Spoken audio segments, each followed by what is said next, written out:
Arranquemos. Hoy vamos a tratar de nuestro tema de finanzas públicas, lo que tenga que ver sobre la teoría del gasto. Pero para poder englobar todo este proceso de teoría del gasto, vamos a tener que observar algunos puntos que están relacionados a lo que es el gasto público. Si bien la asignatura pide ver algunos temas propios del gasto público del país, los textos de finanzas públicas generalmente hacen referencia a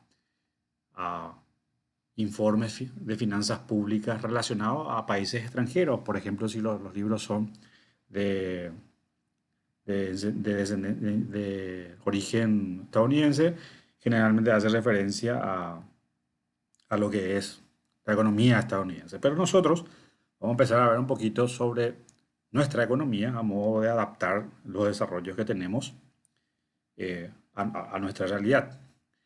Pero antes vamos a entender un poco cómo se diseña o cómo está vinculado todo lo que es el gasto público y cómo se relaciona todo eso. Y luego para poder entender a qué se refiere las finanzas públicas respecto a los dos componentes principales de las finanzas públicas. Uno que es el ingreso y el otro que es el gasto. Y vamos a tratar hoy el tema del gasto en particular. Y para ello vamos a tratar a qué se vincula el gasto público. Y básicamente están vinculados a estos componentes que son la economía del bienestar, la eficiencia de mercado, los fallos de mercado y los bienes públicos. La economía del bienestar básicamente trata la maximización de los beneficios basados en la disponibilidad del consumo. Como en toda medición de finanzas públicas está relacionado a políticas públicas y a su vez a lo que es la economía en sí, lo que trata de explicar la teoría de la economía del bienestar es cómo los agentes económicos maximizan sus utilidades basadas en el consumo. Es decir, cualquier individuo valora sus ingresos por la capacidad de adquisición de bienes o servicios. Si yo no puedo adquirir esos bienes o servicios que satisfagan mis necesidades, no voy a poder sentirme más feliz.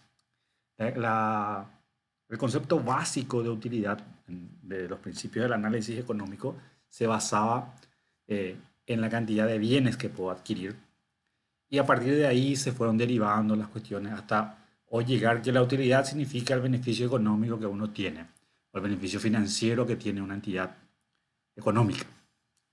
Sin embargo, en el concepto básico de finanzas públicas se basa en el bienestar, es decir, qué tan bien se siente los agentes económicos en la economía. Y a partir de ahí vamos a la eficiencia del mercado. Y aquí nos vamos a centrar, o nos vamos a tener un poquito más, a modo de poder entender qué es la eficiencia del mercado.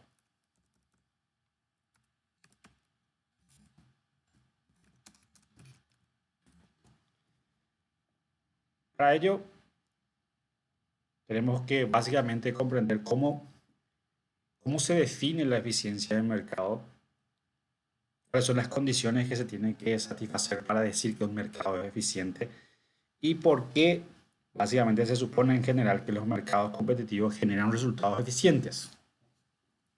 Y un mercado competitivo es cuando se cumplen las condiciones de competencia perfecta, donde básicamente hay muchos competidores, muchos oferentes, muchos demandantes, el precio lo determina el mercado. A eso se refiere cuando estamos hablando de mercados eficientes, es decir, a ese modelo de explicar cómo es eh, un mercado eficiente. Entonces, la mayoría de las economías modernas se basan en economías industrializadas.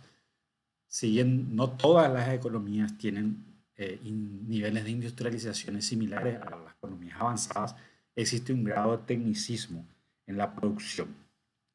Entonces, se tiene la producción propiamente dicha y la distribución de los bienes que básicamente hace el sector privado más que el sector público. Entonces, uno de los principios es que se sostiene que el tipo de organización pública o privada debe desempeñar un papel económico. ¿Y, y cuál es ese papel económico? Y básicamente se dice que los agentes privados son mucho más eficientes y se le atañe al Estado como un agente menos eficiente o un poco más lento en la transmisión de eficiencia.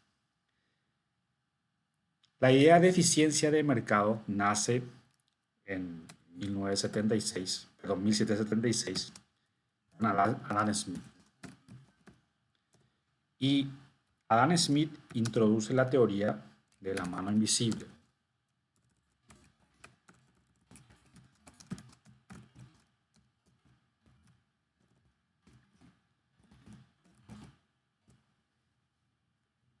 Para los mercados competitivos. ¿Y qué dice Adam Smith respecto a la teoría de la mano invisible? Como Adam Smith era un liberal, es decir, de pensamiento liberal, él decía que el mercado tiene las condiciones suficientes para que los movimientos económicos sean eficientes. Y por ello es que existe una mano invisible que hace que esta eficiencia se dé de manera automática. ¿Por qué? Porque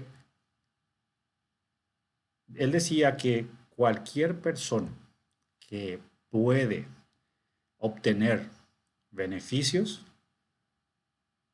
en forma individual y varias agentes económicos hacen lo mismo, varios agentes económicos hacen lo mismo, eso se va a traducir en la eficiencia de mercado, tanto en precios, tanto en calidad, etc. Entonces, parte de lo que decía Adam Smith en su teoría de la mano invisible es que cualquiera que pueda producir más eficiente que un tercero, eso va a tener mejor aceptación en el mercado, incluso mejorando la calidad. Entonces, no había necesidad que alguien interviniera en el mercado para poder lograr esa eficiencia, debido a que todos tienen un afán de tener beneficios. Es decir, hay un cierto grado de necesidad de tener beneficios, y él contaba con que los agentes económicos no quieren tener pérdidas o tratan de evitar esa pérdida o lo menos posible. Por lo tanto, el mercado puede hacerlo. Entonces, ahí entra la definición de que el mercado es el lugar de transacción donde los agentes económicos buscan maximizar sus beneficios en forma automática. Entonces, Adam Smith decía eso, y eso funcionaba en 1776, 1800, hasta mediados o casi finales, eh, por lo menos la primera treintena de 1900. Eso funcionaba perfectamente. Dentro de esto, lo que hablamos al principio, está la economía del bienestar. Y aquí está relacionado la eficiencia en el sentido de Pareto.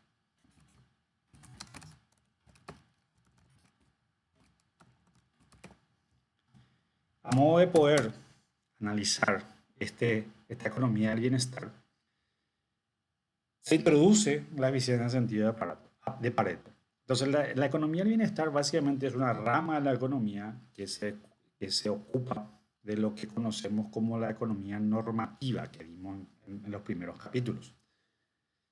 Entonces, la cuestión normativa más importante de la economía de bienestar es cómo gestionarse en una economía, qué debe producirse, cómo debe producirse, para quién debe producirse y quién debe tomar las decisiones de producción. Y básicamente lo que señalamos en lo que es la economía normativa, que la mayoría de las economías occidentales son economías mixtas. Es decir, el Estado toma decisiones, pero las empresas y los hogares son los que toman la mayoría de las decisiones de actividades económicas. Pero existen algunas combinaciones entre el protagonismo entre el Estado y el mercado. Si evaluamos eh, cuál, cuál de las opciones es mejor, básicamente todos definirían que es mucho mejor tener un criterio de eficiencia en el sentido de Pareto. ¿Por qué se hace referencia a este sentido de Pareto? Eh, Debido al economista italiano Wilfrido Pareto, que a partir de 1923 fue su última etapa de protagonismo. ¿Qué dice la eficiencia en sentido de Pareto? Dice que las asignaciones de los recursos tiene la propiedad, que no es posible manejar el bienestar de ninguna persona sin empeorar el de alguna otra cuando se aplica la eficiencia en sentido de Pareto o óptimos en sentido de Pareto. Es decir, ya, veamos un ejemplo. Si yo tengo tres, eh, tres sándwiches y yo con dos ya estoy satisfecho y yo eso cedo a una tercera persona, yo estoy beneficiando a una tercera persona sin perjudicarme a mí. Si bien yo estoy cediendo algo, es decir, me cuesta algo, pero no hay una sensación de pérdida. Y ahí se produce la eficiencia en sentido de Pareto o el óptimo de Pareto. Entonces, esa eficiencia en sentido de Pareto es lo que se refiere a que lo que normalmente se habla sobre medición de eficiencia. Entendiendo cómo la economía del bienestar funciona y qué significa la eficiencia en sentido de Pareto, podemos empezar a observar cómo el Estado empieza a trabajar en el mercado. Pero para ello también tenemos que tener algunas condiciones fundamentales en lo que tenga que ver sobre la economía del bienestar. Algunas, algunos teoremas le vamos a llamar fundamentales de la economía del bienestar. Sería toda economía competitiva es eficiente en el sentido de Pareto.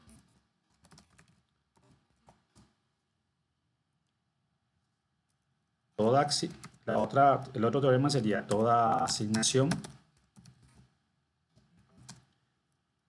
de los recursos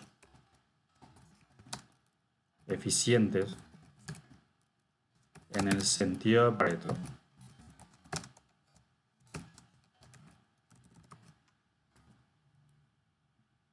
puede alcanzarse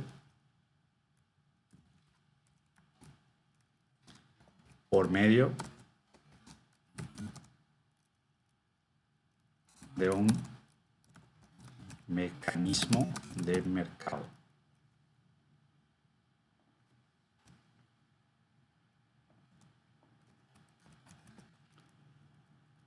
Competitivo.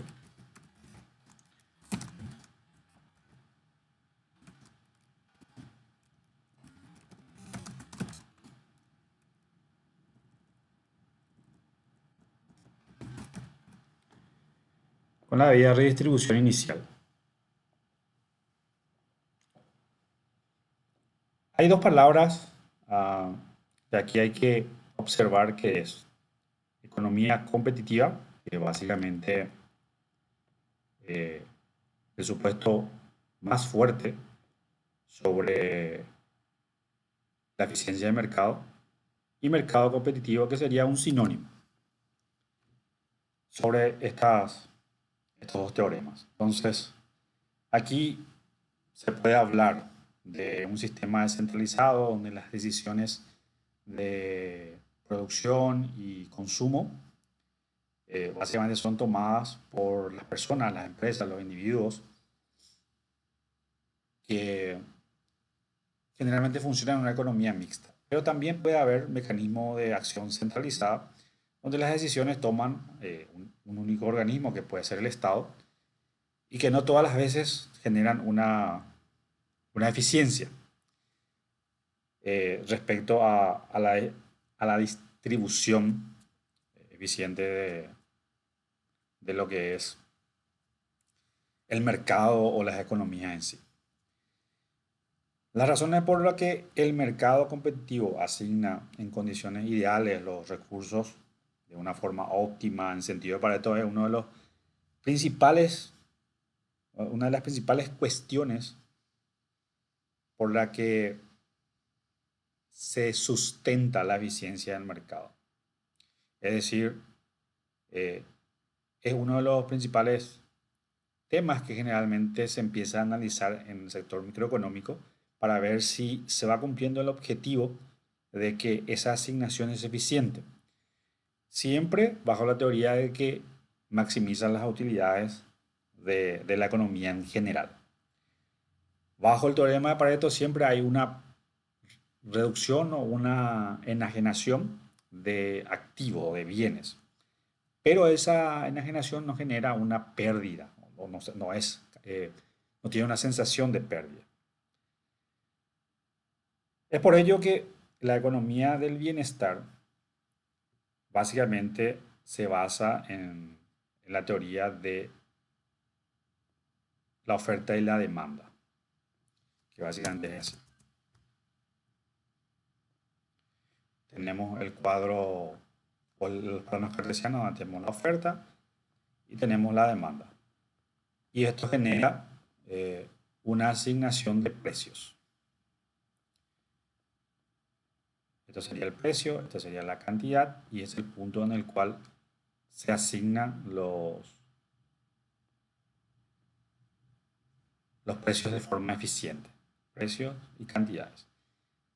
Se basa siempre en esta teoría donde la eficiencia o se estima que el mercado es eficiente desde la perspectiva de un mercado único, donde los individuos pueden decidir qué cantidad comprar, igualmente medir sus beneficios en base al consumo que pueda tener y los oferentes medir también sus beneficios conforme a los ingresos de sus enajenaciones de bienes. Y eso se hace eficiente respecto a la asignación eficiente de precios, las cantidades que el mercado necesita y que está dispuesto a pagar. Entonces, para poder analizar la eficiencia económica de forma eh, mucho más profunda, se aplica esta teoría de oferta y demanda, donde se generan los intercambios y se ve si hay o no eficiencia de mercado. ¿Cuándo se dice hay eficiencia de mercado? Cuando se produce este equilibrio entre la oferta y la demanda. Cuando no se produce ese equilibrio, eh, no existe una eficiencia del mercado o una asignación eficiente de mercado. Dentro de esta asignación de, de bienes, se tiene lo que se conoce como la curva de posibilidades de utilidades, donde es básicamente una curva donde toda vez que esté sobre esta curva se puede generar maximización de utilidades. Y se habla sobre un bien 1 y un bien 2. Esto puede ser un bien en particular, como puede ser adquisición de vehículos, y esto puede ser otros bienes. Entonces yo puedo tener una cierta cantidad de vehículos adquiridos y otra cierta cantidad de bienes, toda vez que esté a lo largo de esta curva. Ahí las personas intercambian y maximizan sus utilidades, es decir, a lo largo de esta frontera de posibilidad de producción uno puede consumir y puede generar la maximización de utilidades. Esta- Estas posibilidades se dan conforme a los niveles de ingreso que pueden tener y se pueden hacer intercambio de bienes. Un punto particular es que siempre existe escasos recursos, es decir, no tengo para comprar todos los productos, para producir todo, por lo tanto tengo que dedicarme a hacer lo que mejor sé hacer y lo que no puedo generar en forma eficiente, dejo que otra persona o otro agente económico lo realice. Esta frontera de posibilidad de producción de utilidades está relacionado a lo que es la restricción. ¿Y qué es la restricción? Y básicamente es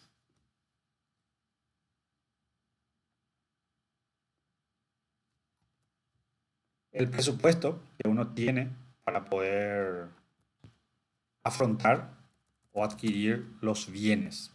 Entonces, ahí tenemos lo que se conoce como restricción presupuestaria, donde hay una recta aquí, donde yo no puedo consumir más de los bienes. Acá tengo nuevamente bien 1 y aquí tengo bien 2.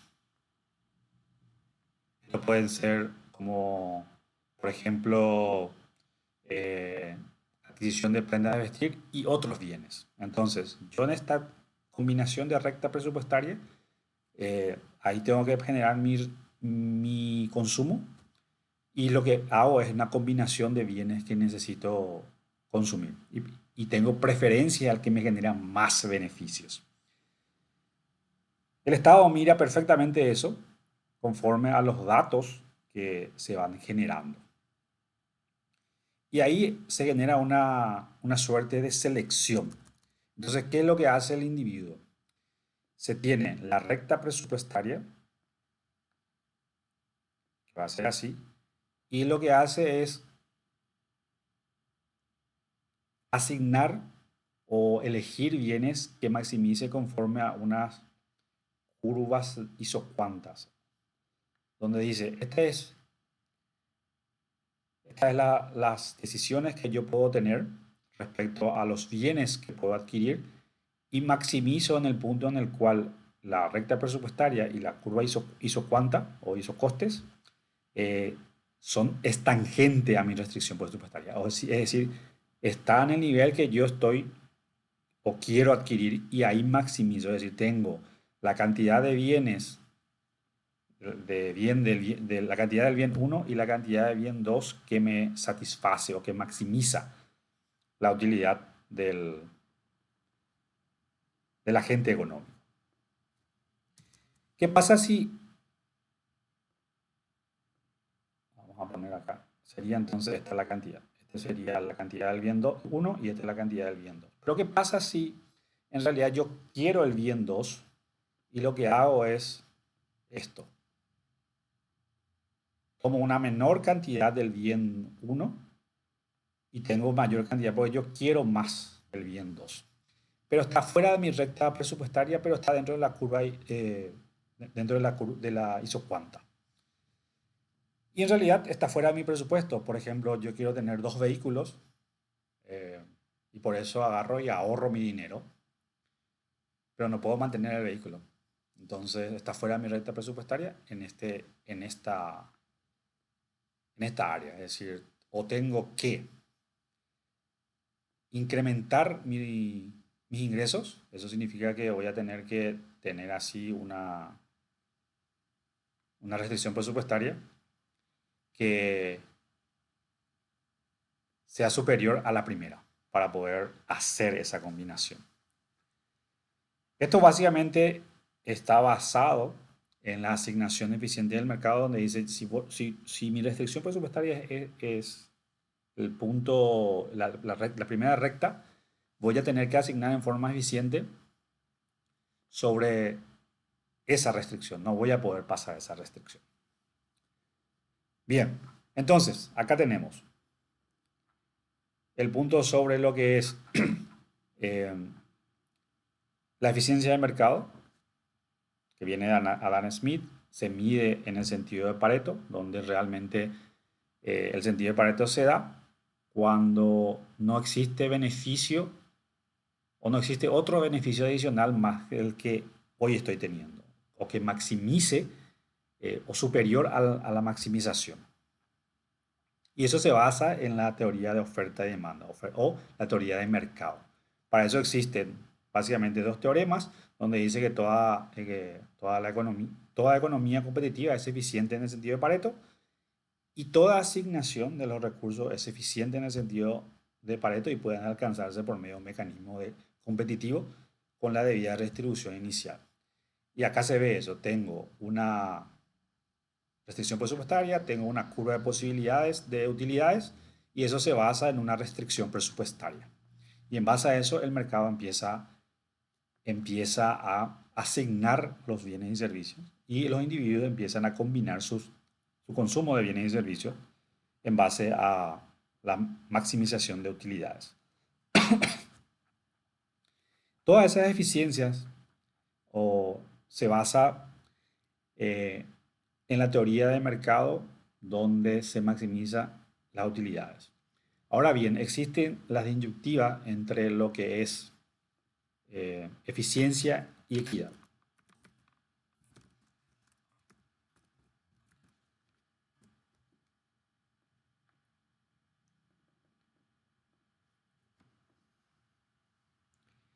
Eh,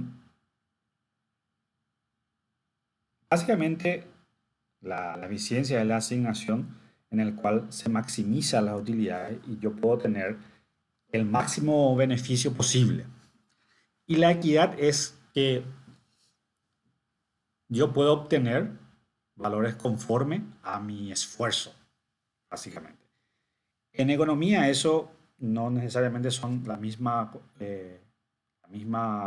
concepción, debido a que la eficiencia se puede lograr con y mayor o menor esfuerzo conforme a la capacidad que tiene el individuo o el agente económico de generar esa eficiencia. Puede ser que tenga muchos recursos naturales, puede ser que tenga mucho capital, por lo tanto puede comprar más tecnología. Sin embargo, hay otros que pueden tener la misma capacidad, pero no tienen los capitales necesarios y no por ello se le tiene que dar esos capitales para que sea equitativo la competencia. Entonces, la eficiencia y la equidad no siempre van de la mano en la distribución de lo que es el mercado. Por lo tanto, ahí entra a tallar lo que es los fallos de mercados.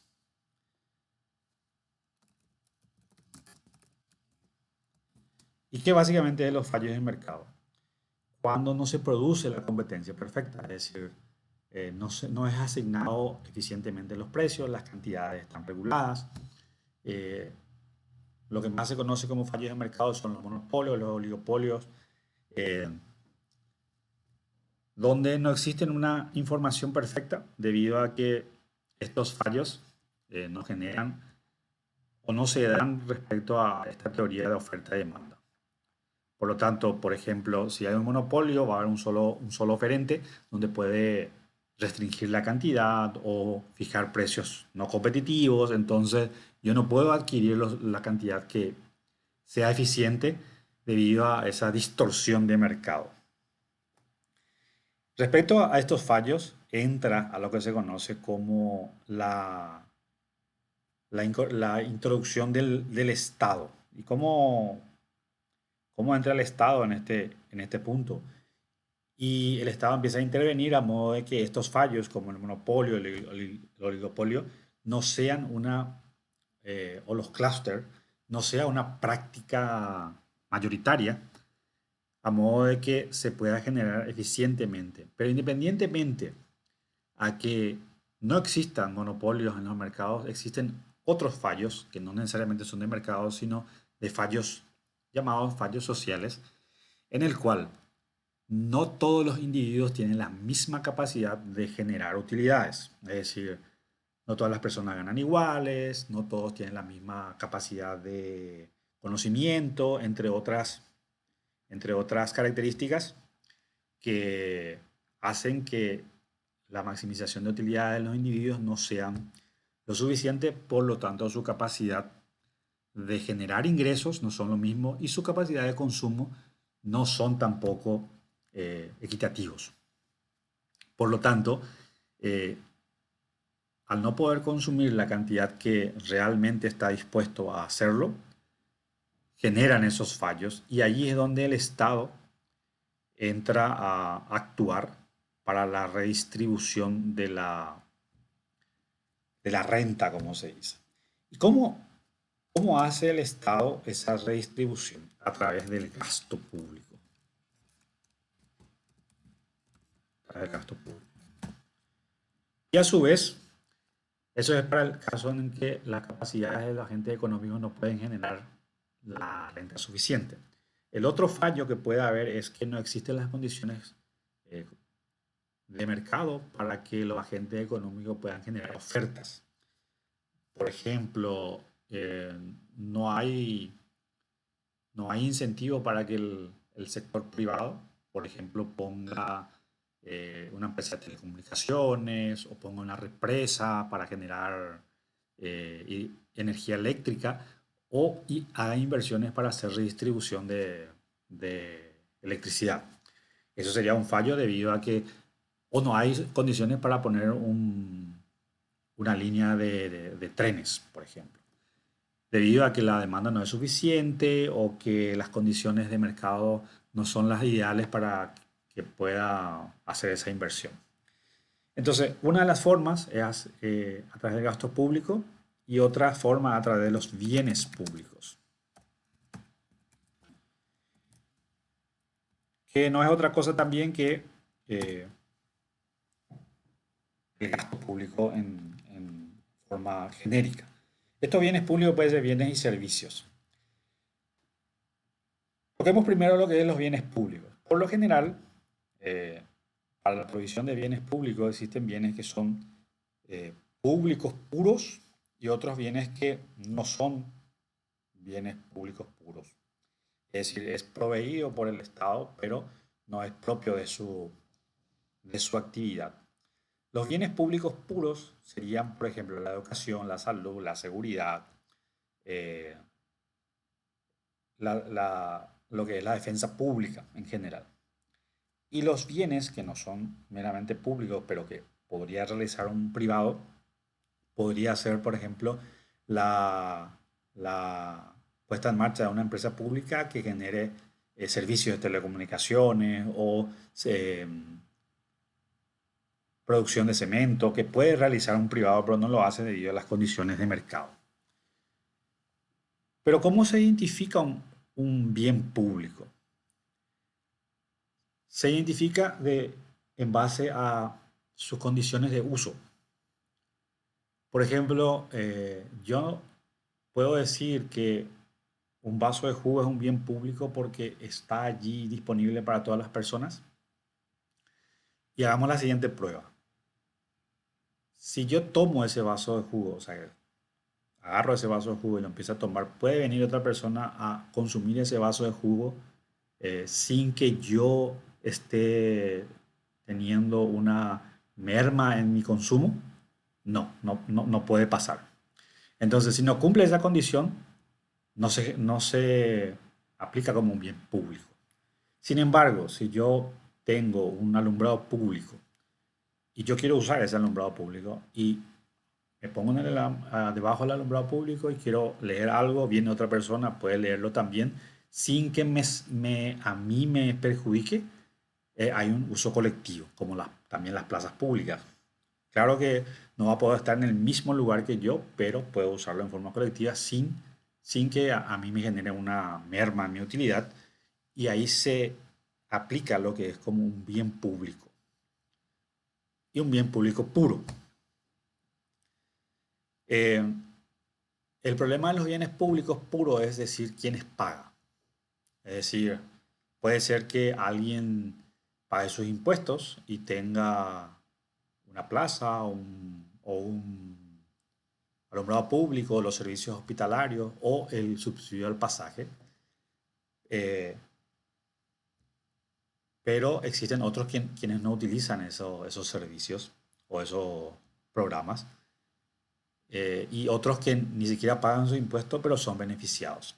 Y ahí entra a tallar lo que se conoce como el problema del polizón. Recibe el beneficio del bien público sin que sea un benefactor o sin que aporte en lo que es el sostenimiento del gasto de ese bien público. Pero no el bien público se trata de eso, que no necesariamente recibe o se beneficia el bien público el que paga o el que aporta, sino eh, recibe el que realmente precisa, el que realmente está necesitando ese bien público, como ser, por ejemplo, la salud pública. Es decir, quien tiene o quien tiene la posibilidad de abonar un seguro privado, básicamente no va a ir a, no va a ir a formar fila o a sacar turno respecto a lo que para la atención pública de la salud, sino que va a tratar de tener un servicio que no le dé ese tipo de inconvenientes.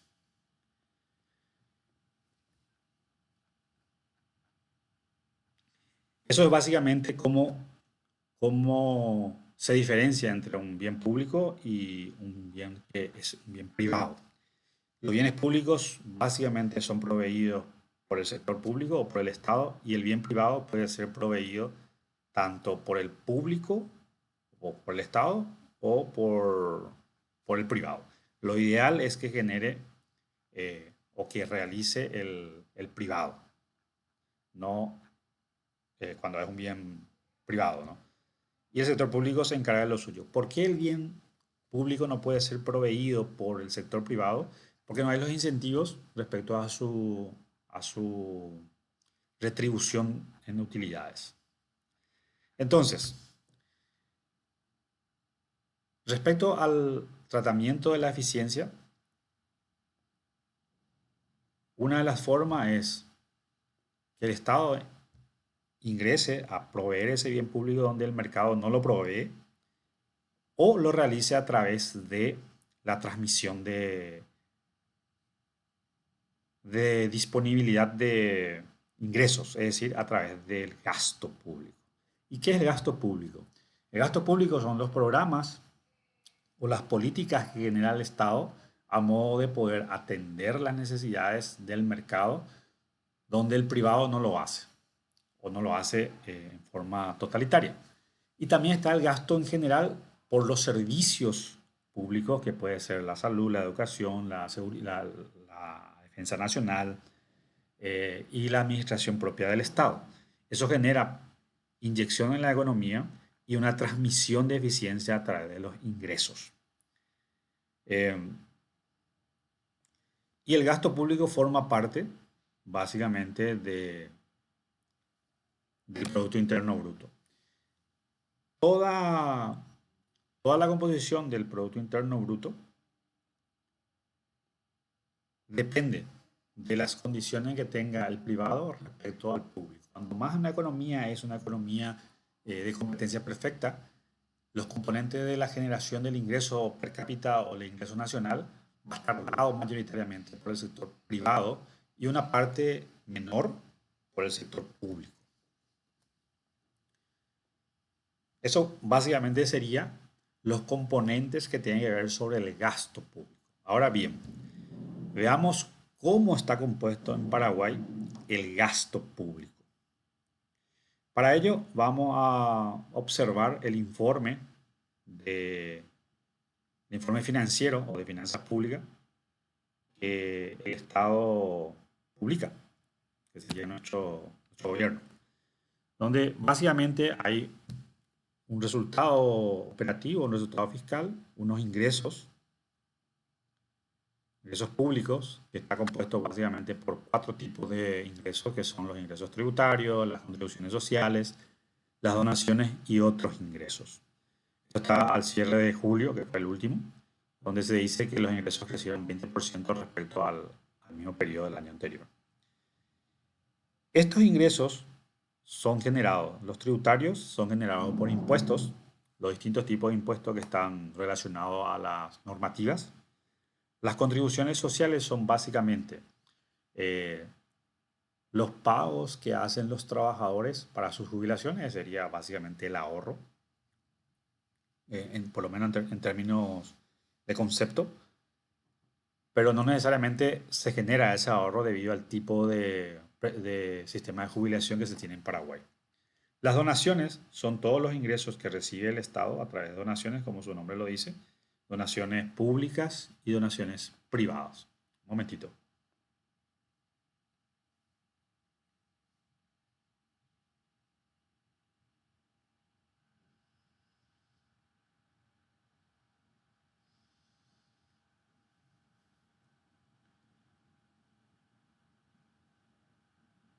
Bueno, a transferir también, Héctor.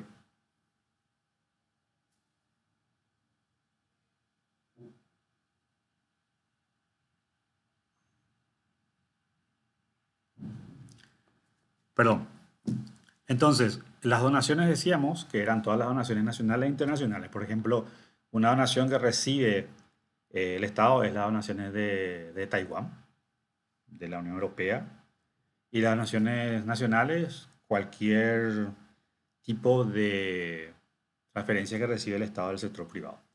Y los otros ingresos son cualquier otro ingreso que recibe el Estado por tasas, por cánones que generalmente cobran las entidades públicas, y entre ellos también están los ingresos por royalties y compensaciones. Luego está lo referente al gasto, que básicamente son estos los componentes en los cuales se divide el gasto: las remuneraciones, los usos de bienes y servicios, los intereses, las donaciones que hace el Estado, las prestaciones sociales y otros gastos eh, que el Estado genera como para atender sus compromisos o sus funciones. Luego están las inversiones que hace el Estado, la inversión pública, que generalmente lo hace en carreteras, hospitales, entre otras cosas. Y esto está financiado por lo general con préstamos, o también puede ser con ingresos tributarios.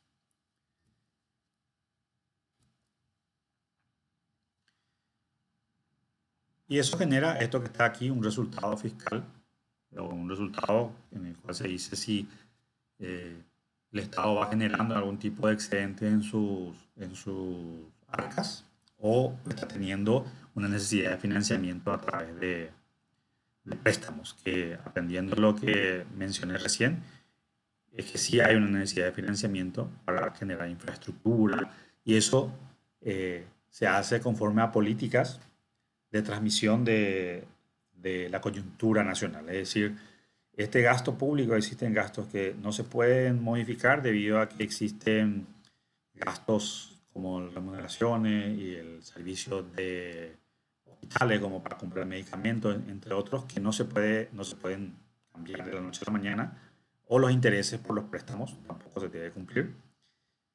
Sin embargo, las inversiones dependen de las políticas que se van generando conforme a la coyuntura, a modo de incentivar la economía o generar algún tipo de transmisión. Básicamente, el gasto público se entiende como la actuar del Estado en la economía, o su participación de la economía, del Estado en la economía. Todo esto se da en base a una programación presupuestaria. Es decir, el Estado dice que precisa atender, eh, la, atender el nivel de pobreza que hay en el país, y existe un programa que tiene que estar presupuestado a modo de que eso esté atendido o tenga una tendencia o una política de mejora. Quiere mejorar el servicio de educación, pues va a haber un presupuesto en el cual se va a asignar objetivos a la educación, y así sucesivamente, a modo de poder atender las necesidades de la economía. A su vez, esa política de redistribución lo hace conforme a estos ingresos, es decir, eh, el Estado ve que existen personas en edad ya jubilatoria que no tienen jubilación, por lo tanto dice, bueno, yo voy a cobrar ciertos impuestos a modo de poder atender a estas personas que no tienen jubilación, a modo de darle algún tipo de retribución y mantener su consumo. Eso es una redistribución del ingreso que hace el Estado a través de su mecanismo de transmisión entre impuestos y gastos públicos. Ese gasto eh, atiende a las fallas de mercado debido a que estas personas que hoy no tienen programas de jubilación propia, debido a que en su etapa de actividad no generaron ahorro suficiente o el mercado no le permitió generar ese tipo de condición a modo de atender su condición futura.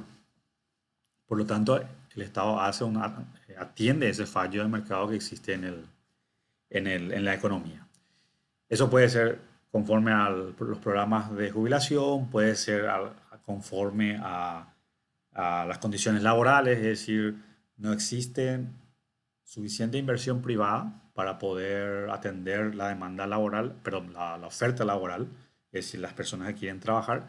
Por lo tanto, el Estado hace inversión pública, ya sea en carreteras, hospitales, programas de beneficios, para poder atraer esa mano de obra y atender los fallos del mercado, básicamente. Entonces, el gasto público se genera conforme a políticas y necesidades de prestaciones de bienes y servicios públicos y la necesidad de la inversión en la economía en general. Eso es básicamente nuestro desarrollo de hoy. No sé si hay consultas, dudas.